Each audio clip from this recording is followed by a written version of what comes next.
the control of humanity is very simple. It's control of perception. Mm-hmm. That's it. Because we behave as we do because we perceive as we do. And where does perception come from? If you go one step back, well, it comes from the information that we receive, from which we form our perceptions.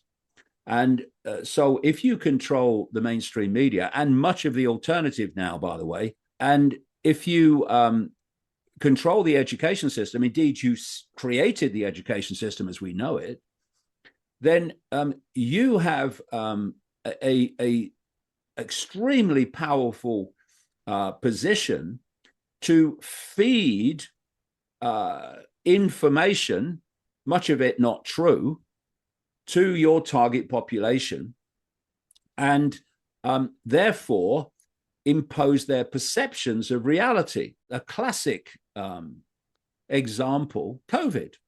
Mm-hmm. COVID was everything encapsulated that I'm talking about and more.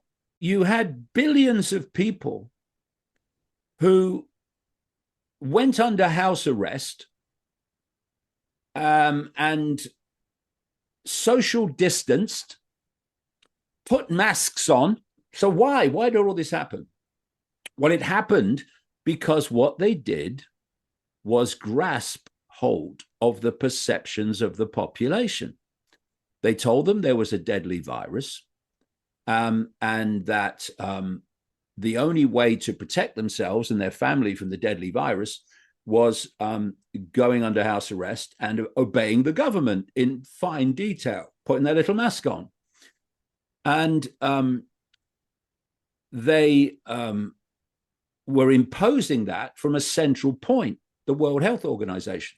All the governments of the world, not necessarily every last one, but vast numbers of governments, particularly in the West, they did what the World Health Organization told them. And therefore, you had this common policy all over the world of how you responded to COVID. And the reason that billions of people did what they were told was one of two reasons. And these two reasons are responsible for every single tyranny in human history. The first one was that group, massive, as we saw, that does not disobey authority and believes authority knows best. It doesn't question authority. So it does what it's told.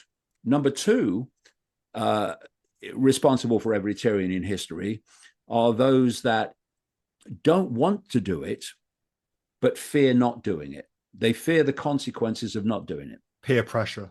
Yeah, peer pressure, fear of authority. Uh-huh. Those two groups, which were the vast majority during COVID, still are, they are why every tyranny happens, because fascism and communism and tyranny in general are never imposed by fascists and communists, because there's never enough of them. Fascism, communism, and tyranny is imposed by the acquiescence of the population to the few, by comparison, fascists, communists, and tyrants. And that leaves the third group, which is that group which says, I'm not believing you by reflex action, because the whole history of authority is you bloody lied to us, right? Mm-hmm. So the probability is you're lying. I'm going to check that out. And by the way, when I found out that you are lying to us, I'm not cooperating with you. I'm not doing what you say. And that third group, if you look back through what we call history, has been responsible for ending every tyranny in history. Because what happens is the few refuse to conform, and then it builds and it builds and it builds. And then more of this particularly the second group, they kind of join them later in the day, and eventually the tyranny comes down. And it comes down through what?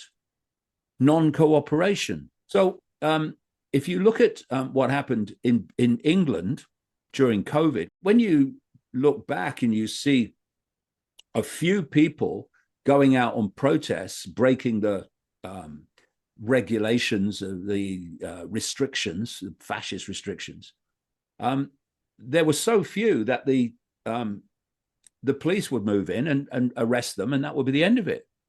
But in the end, I was walking through London with like 100,000 people or more, and the police were standing on the side of the road watching us go past because nothing they can do. Why?